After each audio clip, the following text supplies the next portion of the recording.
In this video, I'm going to break down the actual science behind creatine. Not only the actual science behind creatine, the truth about what it does in your body, how it works, the myths that you've probably heard, and at the end of the video, I'm going to actually talk about the actual recommended doses and the actual mechanisms that it actually works.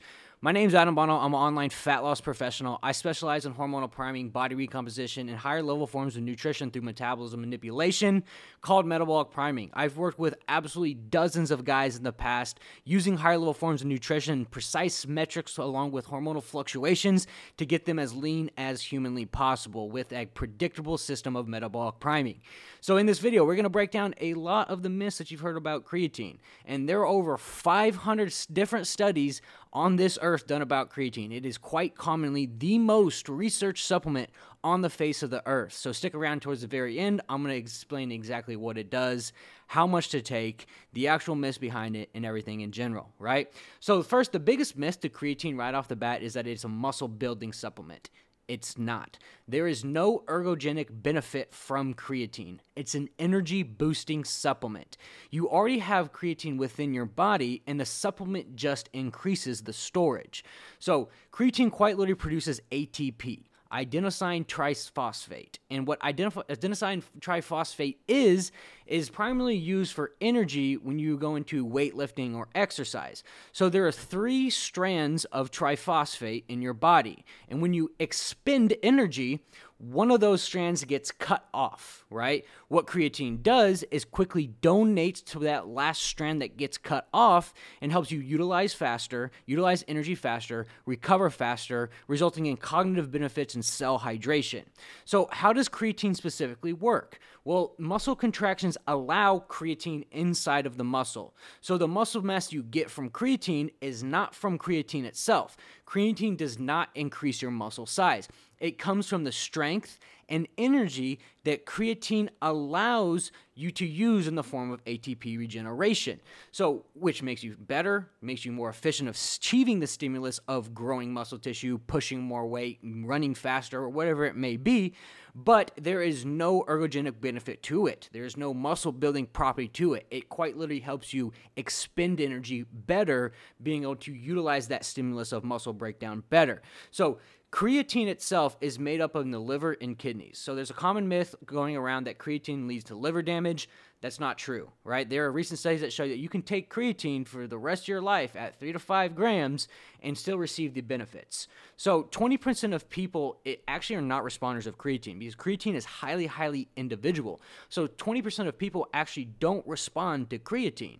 So why other people are like hyper responders, which are typically the ones you hear that feel like bloated, water retention, puffy face. So like the actual water retention myth around creatine is a complete myth, right? Yes, creatine is osmotic compound, which means it drags water into the muscle. And when it drags water into the muscle, very commonly it drags sodium with it, which, one, it may take a few days, but your body will adjust and your body will adapt and overcome the sodium uptake. So you can mitigate this with smaller doses, like 1 to 2 grams split throughout the day.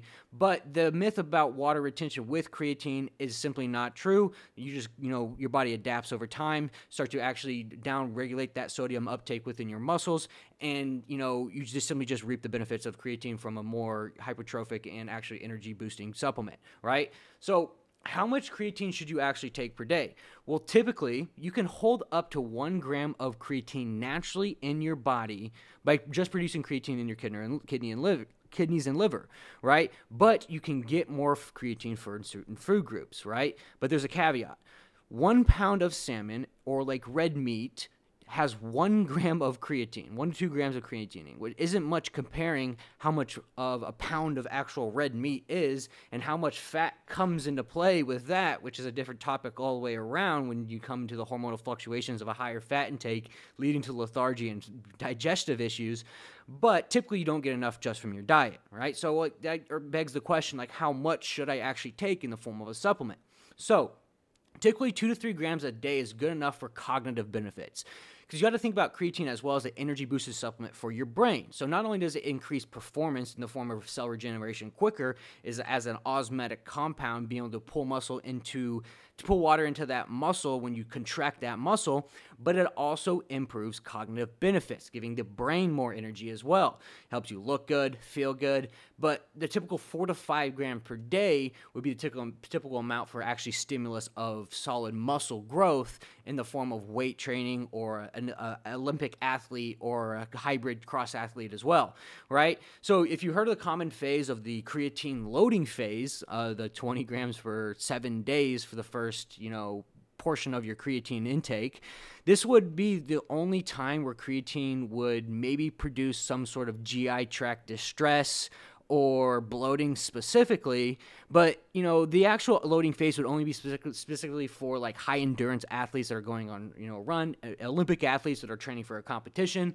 So the loading phase would only be beneficial for those guys, right? So, but timing wise, like for creatine, there are studies that show creatine peaks 2 hours after consumption. So you get about 50% decrease in creatine per day. So after 24 hours of you taking it. So there's no specific time that creatine's actually best taken. But if you're worried about the water retention, split the doses up. As long as you're taking it daily, you will still reap the benefits of creatine. So overall, creatine is a great supplement. It's a fantastic supplement, one of the most studied supplements on the face of the earth, but you have to know the actual science behind it. It does not build muscle. It's not specifically an ergogenic compound. It's an energy boosting compound. But with that comes benefits of more energy, being able to push weight better, being able to recover faster, having cognitive benefits from cell hydration. But you have to make sure that you are getting it from an actual supplement if you are someone who's maybe a non-responder or a hyper-responder, understanding how creatine works in your body very specifically, because it is very personalized. Everybody reacts to creatine very differently. So my overall advice would be to split your creatine doses up into multiple doses. Make sure you're getting enough creatine from an actual natural source, because obviously a natural source of creatine is being a lot more beneficial from an overall nutritional perspective. But if you're wanting to take creatine for the benefits of creatine, know that you can start with 3 to 5 grams for muscle building, 2 to 3 grams for cognitive benefits and cell hydration, and you can take it as long as possible without having to worry about kidney or liver damage.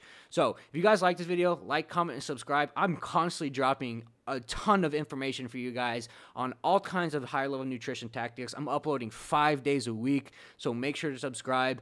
If you like this video and you want to learn a little bit about who I am and the guys that I've worked with and the lives that I've changed within my program, there's going to be a link for my full Metabolic Priming Masterclass, what metabolic priming is, how to increase your metabolism by eating more food and doing less cardio, and there's going to be a link for that specific video down below that currently has 170,000 views and has helped a million of people more within my program by implementing the effects of actual metabolic priming and metabolism manipulation to get yourself lean, actually using predictable and proven metrics of hormonal fluctuations and precise nutrition.